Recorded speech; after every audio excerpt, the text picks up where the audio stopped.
Good day to each and everyone. I am Jurian Tita Barada, 20 years old, a second-year college student of Cotabato State University, taking Bachelor of Secondary Education, major in English.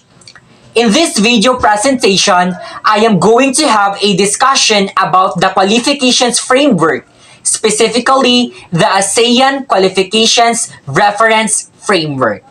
However, before proceeding to the formal discussion, let us have first our learning outcomes. At the end of the lesson, the students will be able to recognize the ASEAN Qualifications Reference Framework as well as the Philippine Qualifications Framework. Discuss the importance of these qualifications framework and assess their knowledge by answering the summative assessment provided. What is qualifications framework?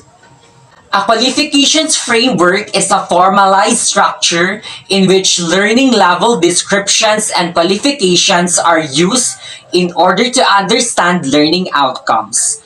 Meaning, qualifications framework allows for the ability of the development, assessment, and improvement of the quality education in a number of contexts. These are typically found at the national, regional, and international level. What is the ASEAN Qualifications Reference Framework? The ASEAN Qualifications Reference Framework is a common reference framework which enables comparisons of education qualifications across participating ASEAN members. What are the objectives of the ASEAN Qualifications Reference Framework? The objectives of ASEAN Qualifications Reference Framework are: support recognition of qualifications, encourage the development of qualifications frameworks that can facilitate lifelong learning, encourage the development of national approaches to validating learning gained outside formal education, promote and encourage education and learners' mobility, support workers' mobility, improve understanding of qualification systems, and as well as promote higher quality qualification systems. The ASEAN Qualifications Reference Frameworks develop based on agreed understanding between ASEAN member states. By design, it aims to have a neutral influence on national qualifications frameworks of participating ASEAN member states. They are invited for the participation in ASEAN Qualifications Reference Framework on voluntary engagement and implementation. Moreover, engagement in ASEAN Qualifications Reference Framework doesn't require changes to national qualification systems. ASEAN Qualifications Reference Framework respects the specific structures and processes of participating ASEAN member states in maintaining their responsiveness to the national priorities. The ASEAN Qualifications Reference Framework was endorsed by the ASEAN Economic Ministers in August 2014, the ASEAN Education Ministers in September 2014, and the ASEAN Labor Ministers through ad referendum from November 2014 to May 2015. The ASEAN Qualifications Reference Framework Governance and Structure document was endorsed by ASEAN Labor Ministers and ASEAN Education Ministers in May 2016 and ASEAN Economic Ministers in August 2016 and provided the basis for the establishment of the ASEAN Qualifications Reference Framework Committee for the implementation of the ASEAN Qualifications Reference Framework. Referencing to ASEAN Qualifications Reference Framework.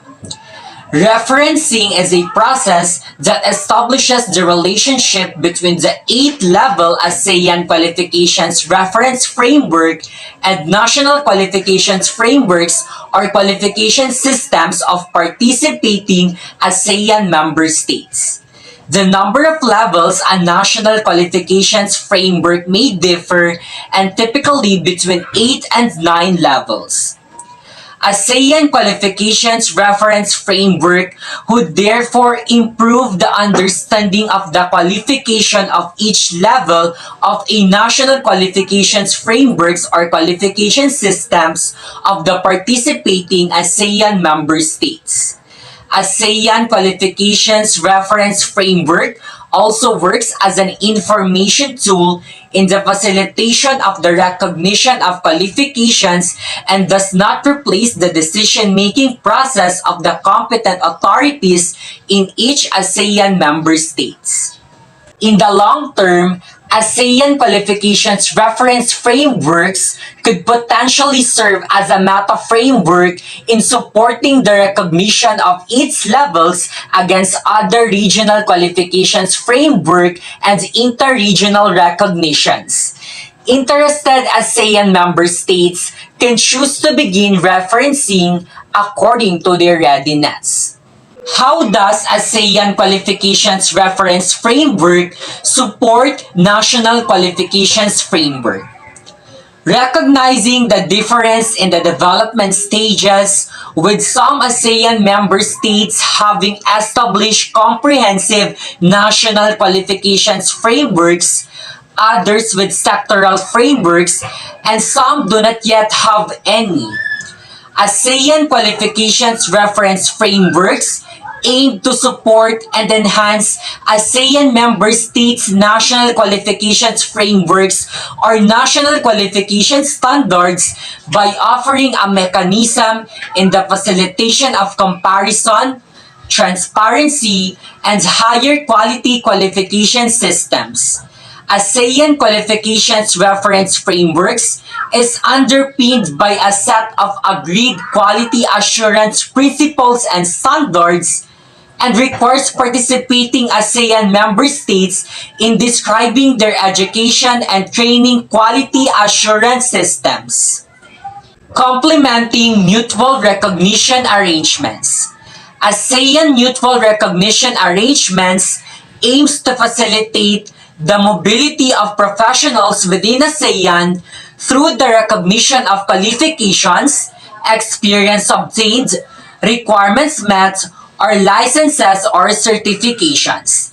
These are granted by the relevant authorities in an ASEAN member states for mutual recognition by other ASEAN member states.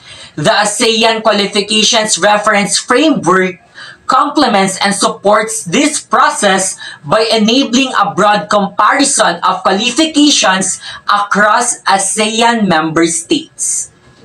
So, that's all for this video presentation. Thank you for listening and watching.